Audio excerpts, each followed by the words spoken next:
나의 기운이 쇠하였으며 나의 날이 다하였고 무덤이 나를 위하여 준비되었구나. 나를 조롱하는 자들이 나와 함께 있으므로 내 눈이 그들의 충동함을 항상 보는구나. 청하건대 나에게 담보물을 주소서. 나의 손을 잡아줄 자가 누구리이까?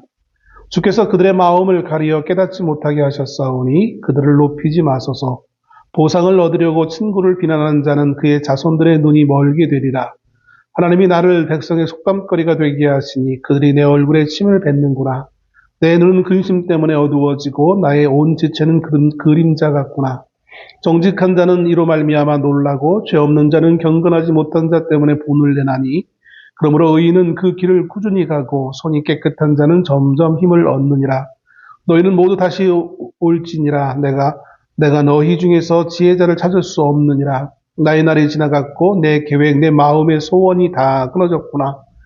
그들은 밤으로 낮을 삼고 빛 앞에서 어둠이 가깝다 하는구나. 내가 소홀히 내 집이 되기를 희망하여 내 침상을 흑암에 펴놓음에 무덤에게 너는 내 아버지라 구더기에게 너는 내 어머니라 내 자매라 할지라도 나의 희망이 어디 있으며 나의 희망을 누가 보겠느냐. 우리가 흙 속에서 쉴 때에는 희망의 소홀의 문으로 내려갈 뿐이니라. 아멘.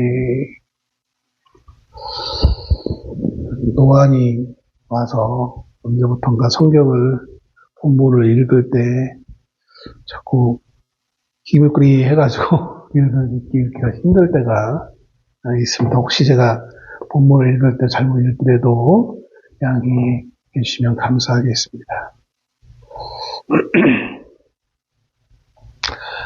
11월 둘째 주입니다.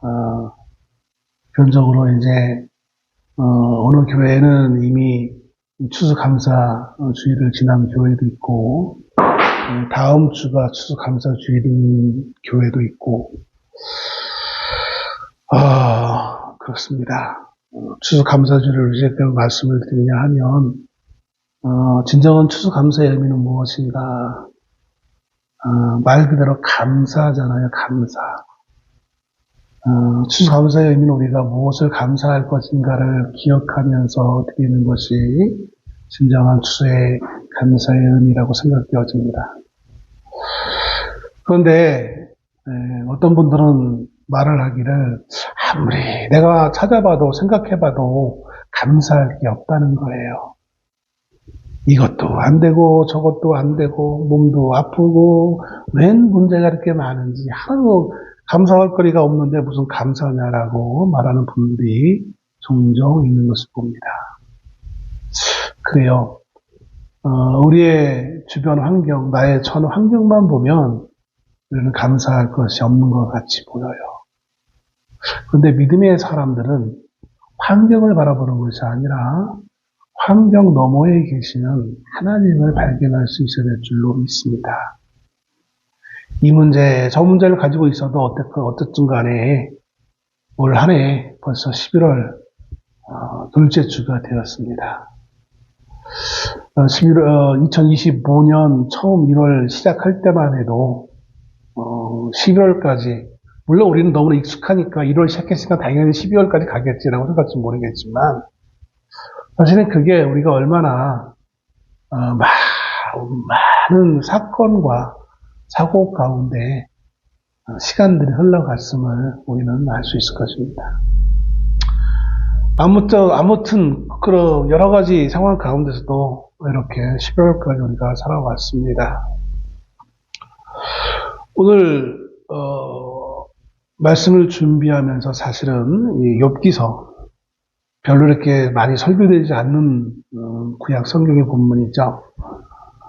이 욥기서를 본 이유도 여기에 있는 것 같습니다. 욥기서는 사실 많이 설교되지 않는 부분이에요. 강해 설교하시는 분들이 쭉 그 순서대로 하다 보면 어쩔 수 없이 이렇게 하는 경우라든지, 그리고 특별히 욥기 1장이나 마지막 장 이런 부분 특별히 어떤 사건이 있는 부분을 설교하기는 하지만 그 안에 이렇게 본문을 가지고 설교하는 부분은 별로 없는 것 같습니다. 주제를 하나 정해가지고 주제를 설교하는 경우는 종종 있지만 본문을 그대로 보면서 설교하는 경우는 쉽지 않은 것을 봅니다. 저도 오늘은 본문 내용을 살펴보기보다는 욥기서가 우리에게 주는 교훈은 무엇인가를 한번 생각해 보기를 소원합니다. 욥기서는 많은 신학자들이 욥기서를 이야기할 때에 신학적 부분들을 다루기 위해서 욥기서를 많이 이야기합니다. 그건 뭐냐면 소위 말하는 신정론이라는 신학 주제예요. 하나님은 정의로우신 하나님인데 정의로우신 하나님이 이 악한 현상들을 어떻게 이렇게 내버려둘 수 있는가. 점점 악한 이 세대를 내버려둔다는 것은 정의로우신 하나님의 성품과 어울리지 않는 것 아니냐라고 하면서 그 신정론 부분을 토론하면서 욥기서를 많이 인용하는 경우가 있는 것을 봅니다.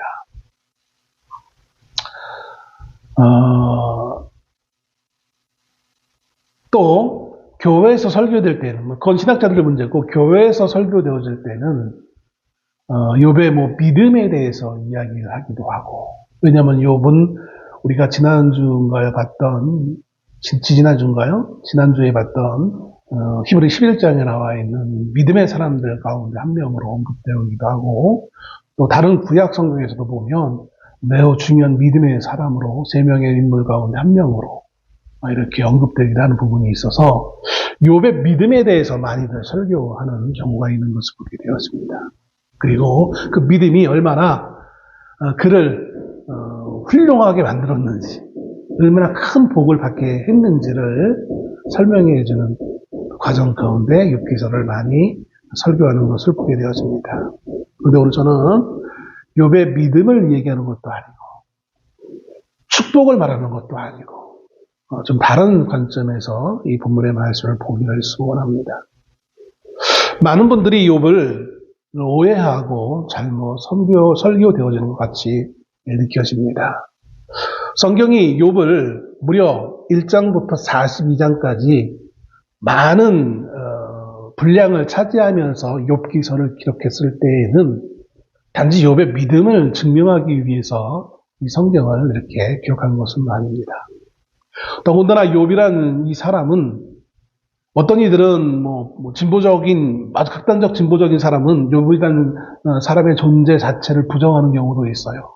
실제 인물이 아니라는 거예요. 마치 소설 속의 인물로 이렇게 언급하는 분들도 극단적인 분은 있습니다. 욥이 살고 있던 시대는 보편적으로 학자들이 추측하건대 아브라함 시대로 이렇게 이야기합니다. 왜 욥을 실제 인물로 부정하고 있느냐면 그 중에 이유가 하나가 바로 이 아브라함 시대라는 거예요. 이 아브라함 시대에 욥이 이렇게 하나님에 대해서 알 리가 없다라는 거예요. 하나님이 아브라함에게만 계시하셨지, 아브라함을 불렀지. 그 시대에 어떻게 욥이 이렇게 하나님에 대한 이렇게 거대한 큰 믿음을 소유할 수 있었겠느냐라고 전제하면서 그래서 이거는 아마 후대에 누군가가 창작 소설로 기록하는 것이다라고 언급하기도 합니다. 그렇지는 않아요. 왜냐하면 욥이라는 사람의 믿음을 증명하기 위해서 이 욥기서를 기록한 것은 아니기 때문에 그래요. 아무튼 모든 거의 대부분 학자들이 욥을 아브라함 시대에 살았던 사람으로 동방, 물론 이 동방이 어디냐라는 의미는 조금 다르겠지만 아마 성경에서 동방이라는 것은 이스라엘을 기준으로 동쪽 지역을 의미할 것입니다. 그래서 정확한 지역이 어딘지는 우리가 알 수는 없을 거예요. 물론 지명이 좀 나오고 있지만 그 지명이 그 점이 맞는지는 잘 모르겠어요. 아무튼 왜냐하면 고대엔 지명이라는 게 우리나라도 마찬가지야. 우리나라도 똑같은 지명을 가진 동네들이 얼마나 많아요. 그런 것처럼 그래서 학자들은 여기 근처다라고들 주로 이야기하지만 그러나 그렇게 말하니까 수용하는 것뿐인 것이지 정확하게는 사실 모든 걸 추정할 수밖에 없습니다. 아무튼 분명한 것은 욥이란 사람이 욥기 1장에 보면 대단한 믿음의 사람으로 하나님이 인정하시는 것을 보게 됩니다. 뭐 믿음의 사람이라는 것보다는 의로운 사람. 하나님 얼마나 이 욥이 대견한 사람이었는지 사단에게 여차 자랑할 만큼 네가 동방에 있는 욥을 봤느냐 하느냐라고 하나님이 사단에게 먼저 질문을 던질 만큼 욥은 정말 대단했던 사람으로 모두들 인정하고 동의할 수밖에 없는 것이겠죠. 아무튼 그 의로운 욥, 의인 욥이 어느 날 갑자기 하나님의 허락한 사단을 통하여서 한날 한시에 모든 것들을 다 잃어버리게 되어집니다. 동방에서 가장 큰 부자였는데 우리식으로 얘기하면 우리가 얼마 전에 지난주에 끝났던 에이펙에서 왔었던 젠슨 황같이 전세계 매출 2위나 되는 그런 사람일 정도로 그런 정도 위치에 있는 동방의 가장 큰 부자였던 이 욥이 모든 재산을 다 잃어버리게 되어지고 자녀들도 한날 한시한 같은 장소에도 죽게 되어지고 본인도 질병에 걸려서 정말 고통스러워하는 그런 상황 가운데 처하게 되어집니다. 그 상황을 오늘 본문은 아주 간략하게 욥 자신 스스로가 이렇게 고백하고 있죠. 나의 기운이 쇠하였으며 나의 날이 다하였고 무덤이 나를 위하여 준비되었구나. 내 기운이 쇠하였어요. 이건 단지 육체의 기운이 쇠했다는 것만 의미하는 것이 아니라 그의 모든 물질적 어떤 환경, 또 그가 동방에서 의로운 사람으로서 수많은 사람을 그 위에서 수많은 사람들에게 마치 오늘날로 얘기하면 멘토라든지 가장 권위 있는 사람으로서 가장 영향력 있고 지혜롭고 권능 있는 사람으로서 그 지역에 뭐 적정을 표현할 말이 좀 그냥 고전적인 의미긴 하지만 유지 그런 역할을 하던 그 욥이 그 모든 것들을 지위를 다 상실했어요. 그것이 기운이 쇠하였다라는 이 단어 한마디에 다 포함되어져 있는 거예요. 그리고 나의 날이 다했다. 그러니까 이게 모든 것, 자기가 가지고 있던 모든 것들을 다 상실하고 심지어 육체적 한계에 직면하게 되어지는. 그래서 이제 그에게 남은 것은 뭐냐면 무덤이 준비됐다라는 말을 통하여서 죽음만 바라볼 수밖에 없는 그런 암담한 상황에 처해 있음을 그는 먼저 전제하면서 본문의 말씀을 시작합니다. 그가 얼마나 자신이 지금 비참한 상황에 처해져 있는지 자신의 인생을 한탄하며 이 말씀을 시작합니다. 우리도 마찬가지일 거예요. 우리의 지금 예배드리는 우리 이 순간 우리는 지금 우리의 삶을 쭉 돌아보건대 어떠하십니까? 욥의 상황은 단지 기록된 문자이기 때문에 그게 피부적으로 크게 와닿지 않을지도 모르겠어요. 왜냐하면 욥은 내가 아니니까. 욥보다는 내가 더 현실성 있고 내 문제가 더 진실성이 있고 더 피부적으로 와닿기 때문에 지금 내가 직면한 상황이 더 욥의 상황보다 더 암울하고 더 절망적이고 더 비참하다라고 여기는 분도 있을지 모르겠어요. 아무튼 우리는 이 욥을 통하여서 인생의 가장 비참한 상황을 지금 소개받고 있습니다. 욥은 지금 자신은 그저 하루하루 죽어가고 있음을 표현하고 있는 거예요. 그러면서 단지 죽어가는 상태뿐만 아니라 그 죽어가는 자신을 바라보는 주변의 상태를 이야기하는데 2절에 보니까 나를 조롱하는 자들이 나와 함께 있다라는 거예요. 내 스스로도 너무나 힘든데 내 주변에 그런 나를 가만두지 못하고 심지어 조롱까지 하는 자들이 내 옆에 지금 있다라는 거예요. 그 옆에 있는 자가 누구일까요? 오늘 우리는 그게 우리 입장에서는 그가 내 가족일 수 있어요. 내 아내일 수 있고, 내 남편일 수 있고, 내 부모일 수 있고, 내 자녀일 수가 있겠죠. 아니면 어떤 얘기는 내 정말 믿었던 친구가 될 수도 있을 거예요. 그가 누구든 내가 신뢰하고 가장 믿을만한 내 편이라고 생각했던 그마저도 나를 지금 조롱하고 있는 거예요. 우리가 알다시피 욥은 그의 아내가 욥에 대해서 비난하며 차라리 그렇게 할 거면 하나님을 저주하고 죽어라라고 말할 정도로 이미 그의 아내는 그의 옆에 좀 없어요. 그 아내에 대해서 말하기에는 이것도 또 1시간이니까 좀 예배를 하겠습니다. 어떤 이들은 그 아내가 완전히 떠났다. 또 신학적으로 봤을 때 떠났다라는 건 말이 안 되고 그렇게 비난했을 뿐인 것이지 그는 이제 집에 있다. 이렇게 해석해 볼 수도 있어요. 그거는 이제 나중에 신학적 이유 때문에 그럴 수밖에 없는 거예요. 오늘날에야 이혼이 너무나 쉽고 당연한 너무나 그냥 큰 핸디캡이 되지 않지만 이 고대 사회에 그래도 이혼을 한다는 게 이게 쉽지만은 않은 겁니다. 아무튼 이거는 오늘 본문의 주제와는 상관없으니까 넘어가고 부인은 그렇다고 쳐요. 그런데 욥이 이 고난을 그의 비참한 상태를 전해 들었던 세 친구 물론 나이는 다 다릅니다. 그런데 그 세 친구가 멀리서 욥의 안타까운 소식을 듣고 다가옵니다. 그리고 욥을 바라봅니다. 이전까지 그가 얼마나 위풍당당하게 존경받는 사람으로 또 재력가로 또 사랑받는 자로 권위 있는 자로 또 혹은 지혜로운 자로 있던 그 예전의 모습을 봤던 이 세 친구는 처음 비참한 상태에 놓여있는 욥을 보고 할 말을 잃어 무려 일주일 동안 고통스러워하는 욥만을 그 앞에서 바라보고만 있었어요. 참 대단해요. 어떻게 일주일 동안이나 세 친구가 고통스러워하는 그 친구를 바라볼 수 있었는지. 거기에는 그 어떤 꾸밈도 가식도 허례허식도 없어요. 정말 마음속에서 욥을 안타까워하고 걱정하고 근심하는 모습이 있었기에 가능했을 것이다 라고 믿습니다.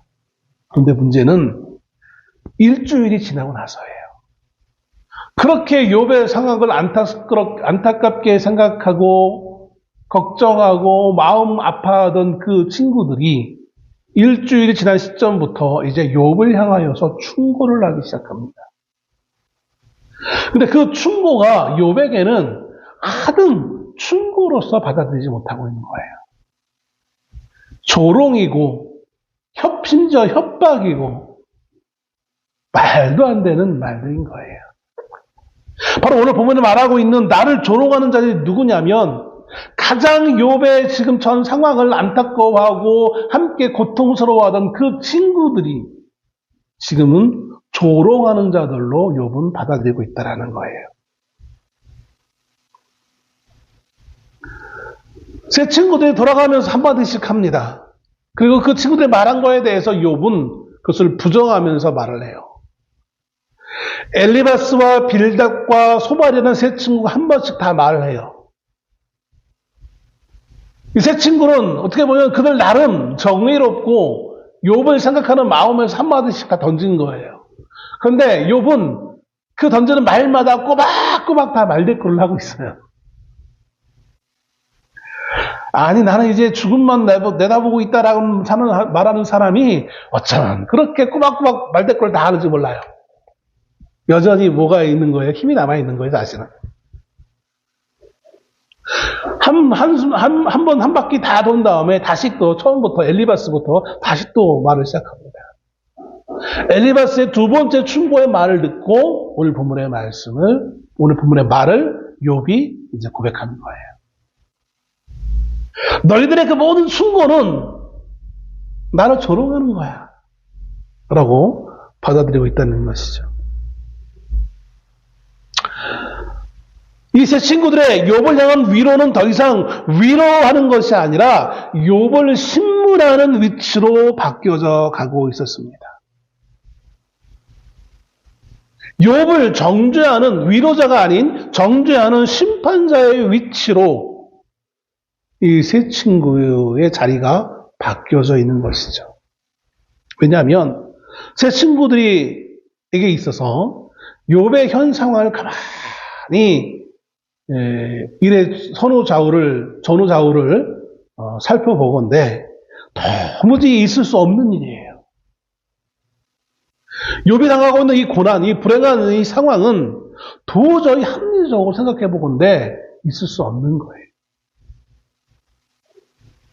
왜냐하면 고난이라는 것은, 불행이라는 것은 그냥 찾아오는 것이 아니라 죄에 대한 결과일 수밖에 없다고 그 당시 사람들은 그렇게 믿고 살아왔어요. 그게 그들의 가치관이에요. 마치 우리 석담에 콩 심은 데 콩 나고 팥 심은 데 팥 나는 것처럼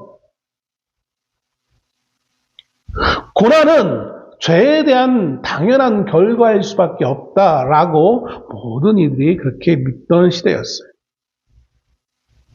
그러므로 지금 욥이 당하는 이 고난은 욥이 무언가 하나님 앞에 죄를 졌기 때문에 당연히 하나님의 심판으로 인한 죄의 결과로 인한 것이지 그냥 우연한 사건은 아니었다라는 생각이었죠. 그래서 세 친구들은 욥을 향하여서 정중하게 권면합니다.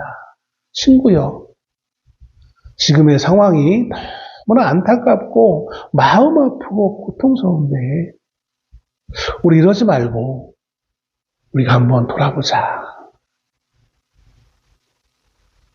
너의 삶을 한번 돌아보자. 너가 혹시 우리 모르게 지은 죄가 없는지 한번 살펴보자. 즉 회개하자라는 거였어요. 친구여, 네가 온 동네에 가장 지혜롭고 의로운 사람으로 인정받고 있어 왔지만 그래도 네가 사람들 모르게, 우리 모르게 지은 죄가 있지 않니? 숨기지 말고 체면 차리지 말고 지금 이렇게까지 된 상황 마당에 무슨 체면 차릴 게 있니? 회개하자라는 거였어요.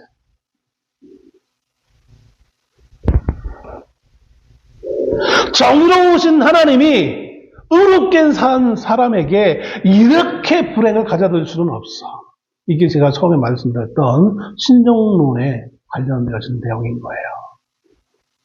신학교 때 신정론을 토론하는 시간이 있었어요. 기독교 역사에서 이 신정론 문제가 대두되는 때가 있었습니다. 지금도 마찬가지지만 우리의 삶에서 그런 것들을 많이 경험하면서 신앙인들도 그 문제로 인하여서 어려워하고 혼란스러워하죠. 초대교회 때는 그런 문제가 없었어요. 왜냐하면 그냥 말씀대로 그냥 믿으면 끝났으니까.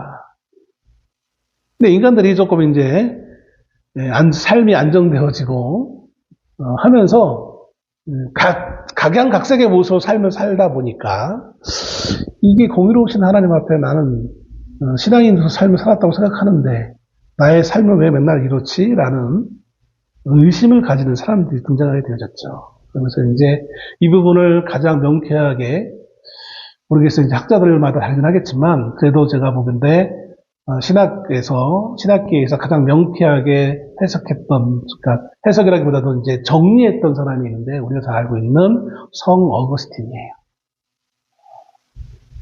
그걸 이제 캐톨릭 쪽에서 이제 토마스 아퀴나스라는 사람이 있고, 그러면서 이제 종교개혁자에게 이르기까지 쭉 이어오는데, 아무튼, 성 어거스틴에 대해서 그의 그 글을 보면서, 이렇게 정리했구나라는 걸 처음으로 교회에서 신학적으로 그것을 이제 성도들에게 알리는 역할을 했던 이가 성 어거스틴인 것을 봅니다. 아무튼 그것은 다 이론인 것이고, 우리 실제 삶에서는 그걸 수용하기가 참 벅찬 것을 보게 되었습니다. 오늘 욥처럼이요. 이렇게 정의로운 사람을 하나님이 이렇게 고난받도록 방치할 리가 없어. 만일 방치했다면 하나님의 직무유기인데 선하신 하나님이 그럴 리 없어라는 거죠. 그러므로 하나님이 틀릴 리 없으니 분명히 너는 죄를 졌다. 일견 맞아 보여요. 오늘 우리도 성도들 가운데 그런 분이 있잖아요. 집안에 우환이 있으면 교회 권사님, 또 이상한 아주 신실한 믿음을 가지고 있는 권사님이 집사님 집에 신방 와가지고 아유 이 집에 이렇게 우환이 있는 거는 분명히 하나님께 회개하지 않은 거야. 회개해. 이렇게 권면하는 분들이 지금도 어렵지 않게 발견하게 되었습니다. 그게 반은 맞고 반은 틀린 거예요, 사실은. 아무튼 오늘 욥은 친구들의 그러한 그 권면에 욥 자신을 위한 것이 아니라 욥을 심판하기 위한 욥을 조롱하는 것으로 받아들이고 있다는 사실인 것입니다. 욥 자신은 그런 친구들 앞에 자신의 현 상황을 토로하고 있습니다. 그리고 그는 더 이상 자신의 이 세상에서의 모든 소망이 끊어졌음에 대해서 말해주고 있는 것이죠. 야, 네가 하나님은 공의로운 하나님이시니까 네 죄를 회개하기만 하면 너는 다시 회복될 수 있어 라는 거예요. 근데 욥이 보기에는 이건 뭐 회복은커녕 도무지 불가한 거예요. 여러분, 물이 든 병이 깨져서 모래 위에 떨어졌어요. 그러면 깨진 병을 다시 붙이는 것도 어렵지만 이미 사라진 물을 그 병에 다시 담을 수 있습니까? 없잖아요. 상식적으로 이거는 못하는 거예요. 욥이 지금 그것을 떠올리고 있는 거예요. 내 이 불행한 현대 상황은 이제 죽음만을 바라보고 있는 내 상황은 도무지 나는 죄를 안 졌을 뿐만 아니라 혹가나 내가 어떤 것이 그런 죄가 있어서 회개한다 한들 내가 이게 다시 회복될 수 있겠느냐는 거예요. 한마디로 나의 소망은 이제 끊어졌다. 나에게는 그 어떤 소망도 없다라고 욥은 고백하고 있는 거예요. 우리도 인생의 삶을 살면서 나의 모든 소망이 끊어졌다라고 인지를 할 때가 간혹가다 종종 있을 때가 있을 줄 압니다. 사면초가라고 하죠. 도무지 이거는 피해갈 방도가 없는 거예요. 피해갈 방도가 없으니 우리가 할 수 있는 건 뭐가 있습니까? 그저 인생을 저주하며 조롱하며 나 스스로를 저주하며 그저 내 목숨이 빨리 사라질 것만을 기대하고 심지어 어떤 일에 대해서 극단적 선택을 하게 되어지는 것이겠죠.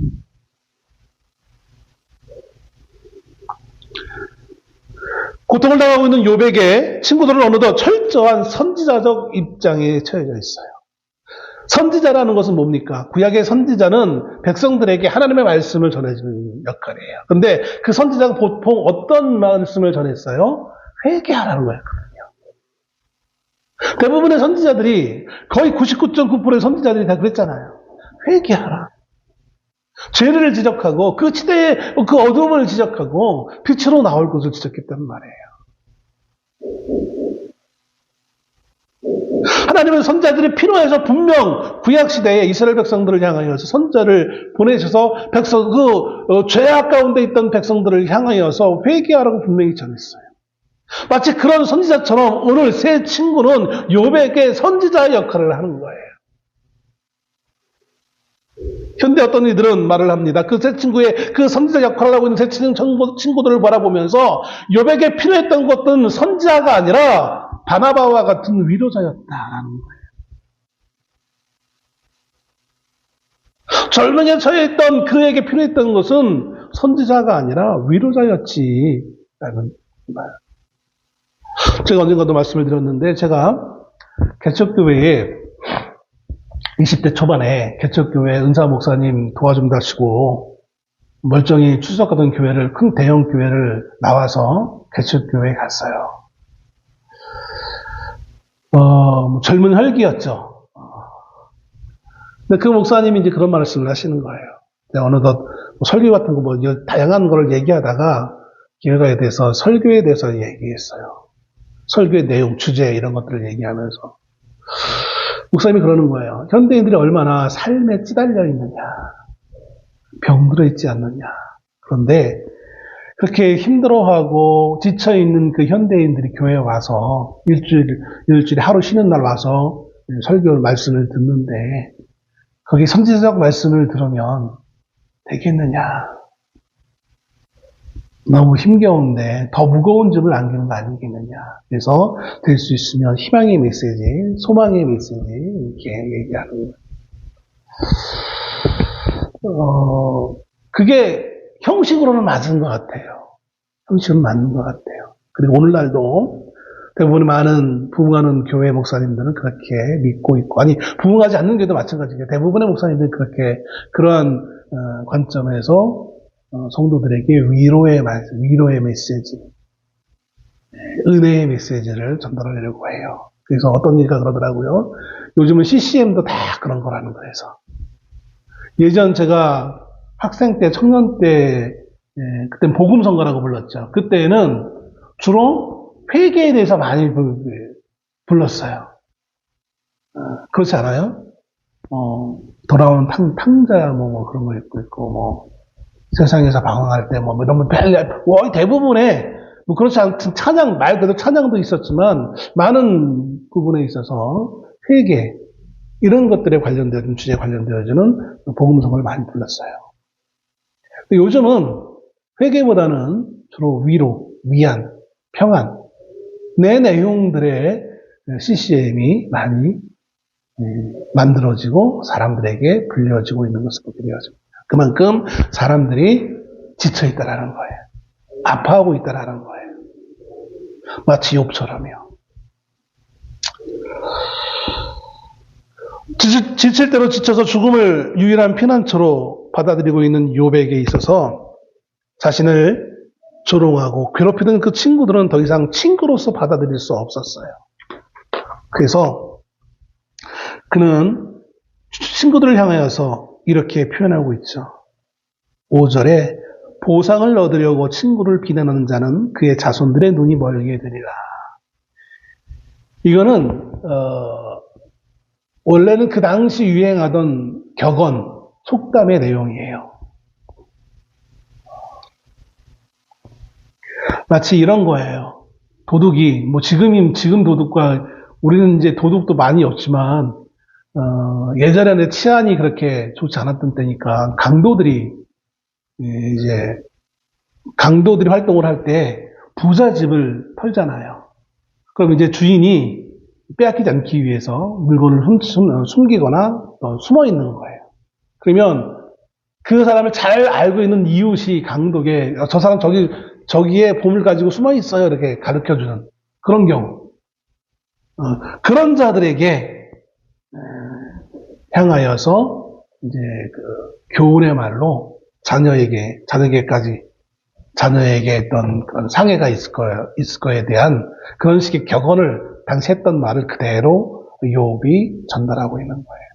그러니까 그만큼 이 친구들이 지금 욥에게는 치명적인 존재로 지금 인지되고 있는 거예요. 그러면서 그 전에 3절에 이렇게 표현합니다. 청하건대 나에게 담보물을 주소서 나의 손을 잡아줄 자가 누구니까. 담보물을 주소서라고 하는 거예요. 이 담보물이라는 것은 어떤 징표예요, 징표. 근데 이 징표인데 어떤 징표냐? 친구라는 징표. 나에게 진정한 친구가 될 자가 누구냐? 나에게 진정한 친구로서 다가와서 내가 너 친구야 라고 하면서 나에게 징표를 줄 수 있는 자가 누구냐는 거예요. 마치 아까도 말씀드렸지만 지난 에이펙 때 젠슨 황이 우리나라 재벌 두 사람과 같이 깐부 치킨을 먹었다고 하잖아요. 그래서 그 가게가 손님들로 아주 송악을 이뤄가지고 몇 달치 예약이 끝나 있고 자리도 그래서 사람이 워낙 많다 보니까 1시간 이상 앉지 못하도록 해달라고 1시간 이상 앉지 말라달라고 이렇게 부탁하는 그런 문구도 있고 그렇다고 하더라고요. 그래서 깐부 오징어 게임에서 처음 이렇게 나와가지고 우리도 깐부란 단어를 많이 사용하고 있는데 내 유일한 나 모든 거를 같이 나눌 수 있는 내가 믿을 수 있는 그 유일한 친구 그 친구가 나에게 주는 그 증표 그를 줄 자가 누구 있냐 욥이 원래는 그 세 친구가 나에게 그런 깐부 같은 증표를 줄 수 있는 그 친구였는데 그들이 나를 오히려 조롱하고 나를 심판, 나에게 지금 저주의 말을 하고 있는 거 보니 저들은 악한 자고 나에게 진정한 친구 될 자는 아무도 없다라는 거예요.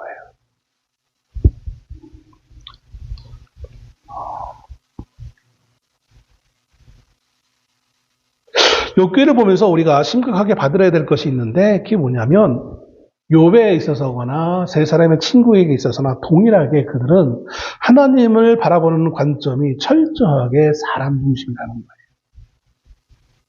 이게 지금 욥기서가 우리에게 보여주는 일관된 교훈적 내용이에요. 물론 우리가 인간이니까 인간 관점에서 하나님을 바라볼 수밖에 없겠죠. 그러나 성경이 제시하고 있는 것은 하나님의 그 가치는 하나님에 대한 우리의 마음 자세는 또 하나님을 믿는 특별히 하나님을 믿는 성도로서의 삶의 자세에 있어서 우리의 삶의 중심적 자세는 인간적 관점에서 바라보는 것이 아니라 말 그대로 기독교를 계시 종교라고 하잖아요. 불교와 다르게 불교는 수행 종교라고 하지만 우리는 계시 종교예요. 하나님의 관점에서 우리에게 말씀하신 말을 우리가 수용할 뿐인 거거든요. 근데 철저하게 우리는 인간이기 때문에 그럴 수밖에 없긴 하겠지만 철저하게 인간 중심적인 사고를 하고 있다는 거예요. 인간이 만들어낸 어떤 틀 안에 인간이 만들어낸 사고의 틀 안에 하나님을 가두어 버리고 있는 거예요.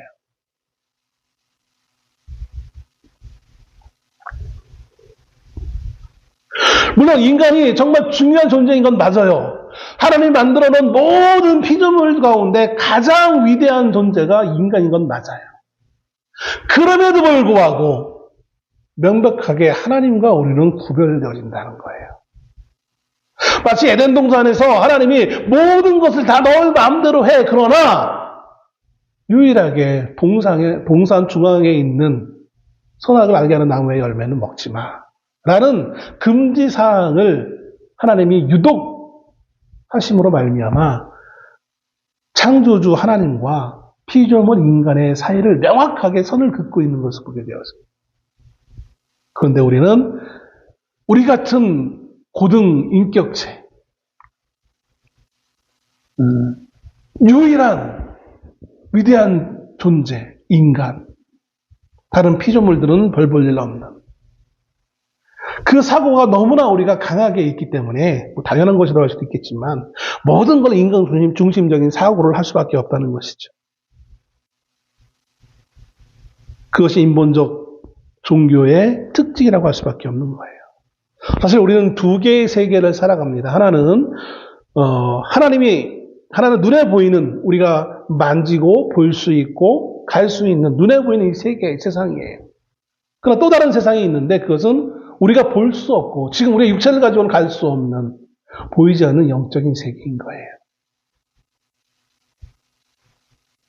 우리가 지향해야 되는 것은 보이고 만져지는 이 세계가 아니라 우리가 지금 육신의 눈으로는 볼 수 없고 갈 수는 없지만 앞으로 가야 될 그곳, 마치 이스라엘 백성들이 애굽에서 나와 광야에 있을 때 그들이 약속의 땅 가나안은 볼 수는 없었지만 반드시 가야 될 그 땅인 것처럼 오늘 우리는 보이지 않는 세계, 하나님이 계시는 그곳을 향하여 가야 되는 거예요. 그래서 그것이 우리의 중점적 지향점이에요. 근데 우리의 지향점은 그것이 아니라 눈에 보이는 세계에서만 모든 것을 다 판단하고 정의를 내리고 있다는 거예요.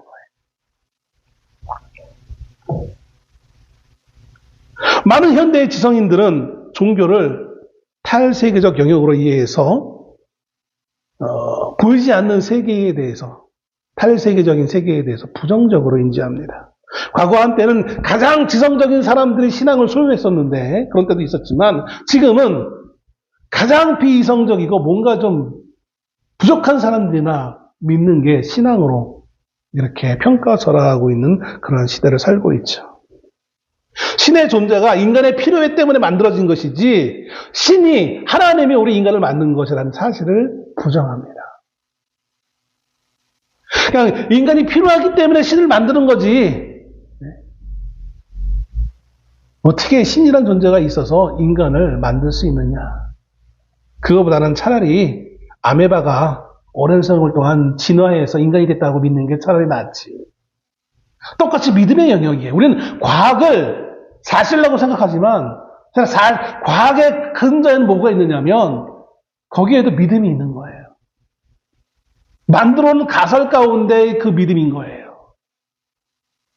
근데 세상 지성인들은 그거를 거부하죠.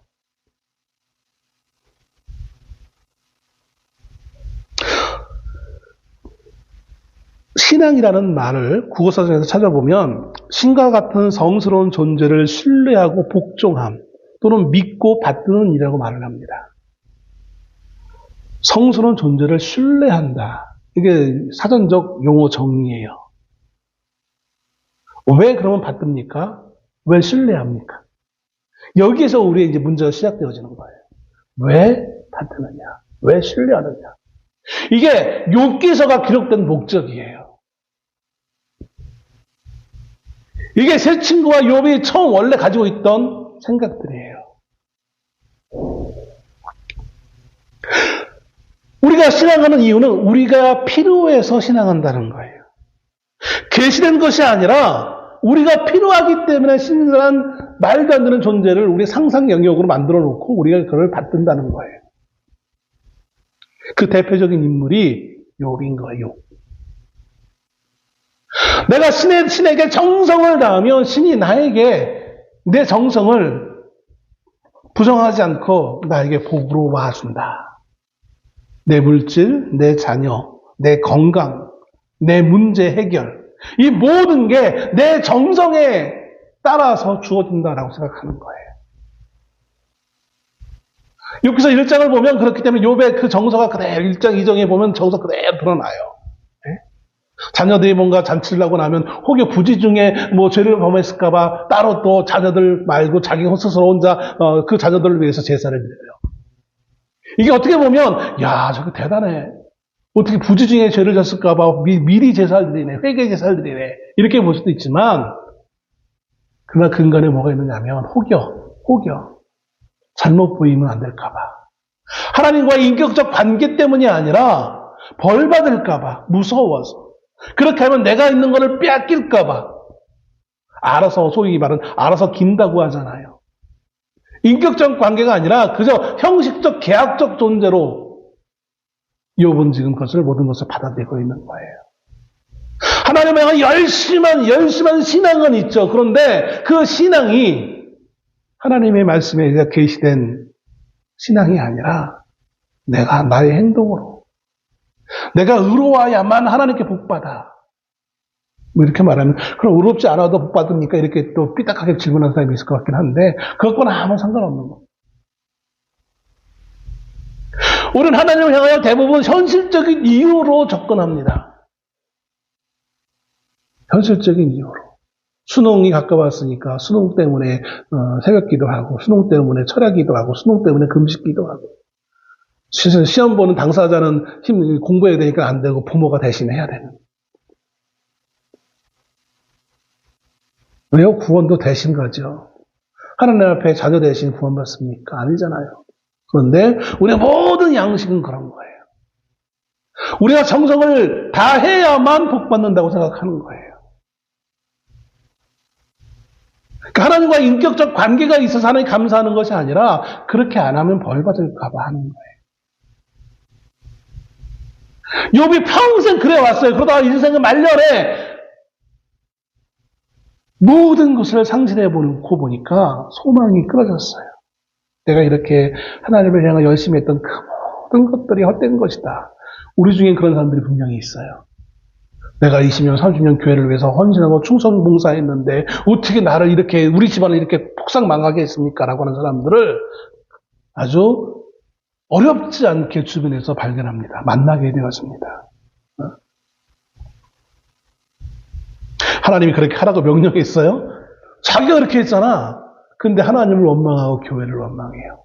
물론 목사를 원망하는 건 이해하겠어요. 목사가 그렇게 조명했으니까. 잘못되게 가르쳤으니까. 욥은 자신의 모든 일생에 했던 그 모든 것들을 그렇게 했음에도 불구하고 그 인생의 말년에 모든 것을 잃어버리자 절망하는 단계에 지나쳐서 이제는 그 모든 것들에 대한 회의와 불신의 모습이 다가올 수밖에 없는 거예요. 자기 행동의 그 모든 행동에 대한 후회가 그를 사로잡게 되어지는 거예요.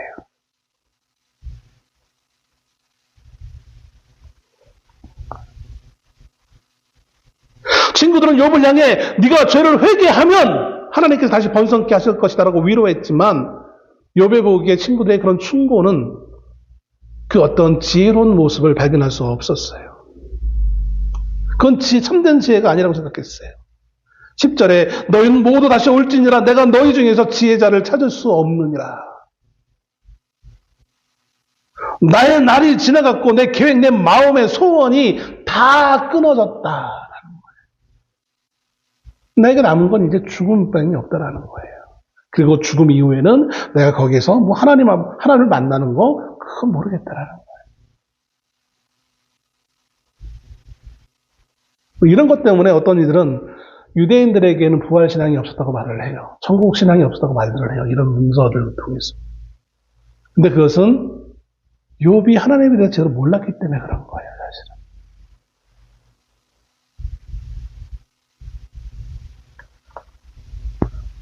물론 시대적 차이는 있지만 명확하게 우리가 잘 알고 있는 다윗의 고백과 욥의 고백은 너무나 달라요.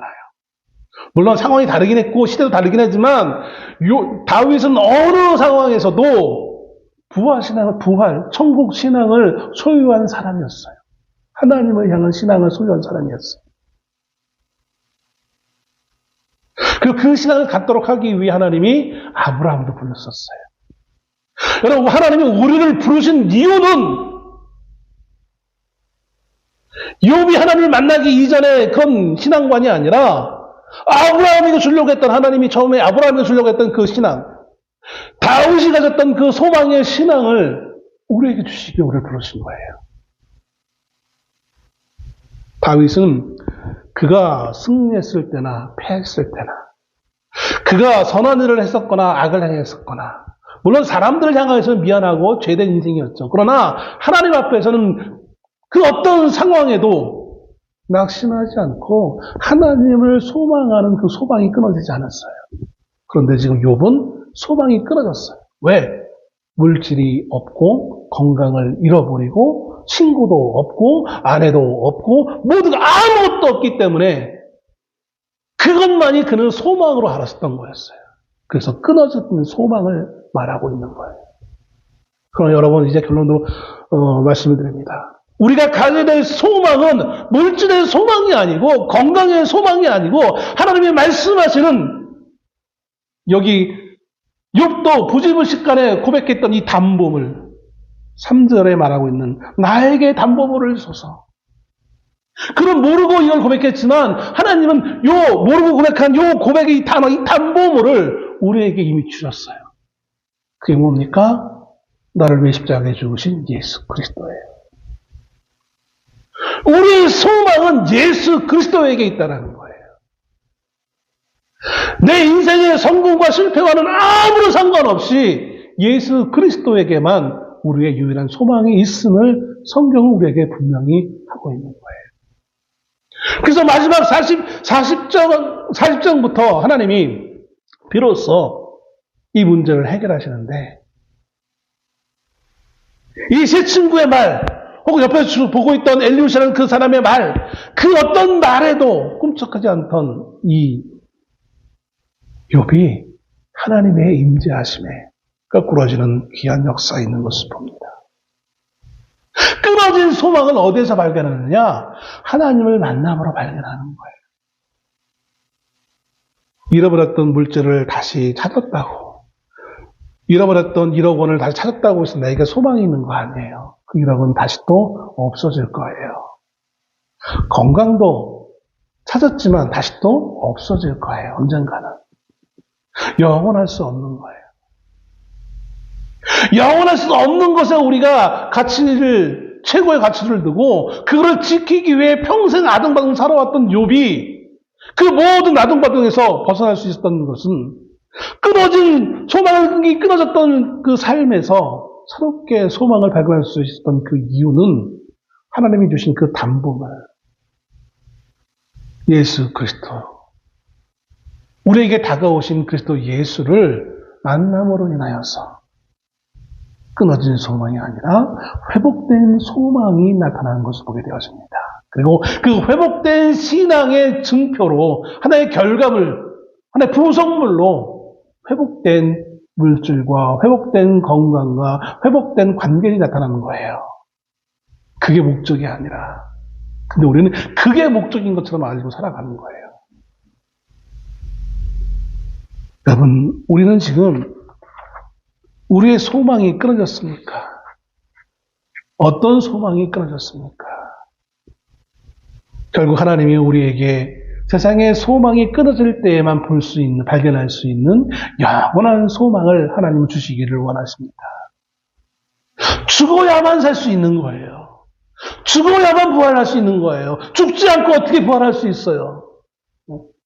그래서 우리에게 육신의 죽음을 하나님이 허락하시는 거예요. 그래야만 부활의 소망이 있기에. 여러분, 우리가 올해 우리 안에 있는 끊어진 소망이 있다면 그 끊어진 소망 때문에 감사할 수 있는 될 수 있기를 소원합니다. 그래서 하나님 우리에게 그 끊어진 소망 대신 새로운 영원한 끊어질 수 없는 새로운 소망, 우리에게 주시는 영원한 그 담보물 그리스도 예수를 우리에게 주시기 위한 단계에 있음을 우리가 알고 감사할 수 있는 우리가 될 수 있기를 주의 이름으로 축원합니다. 기도하겠습니다.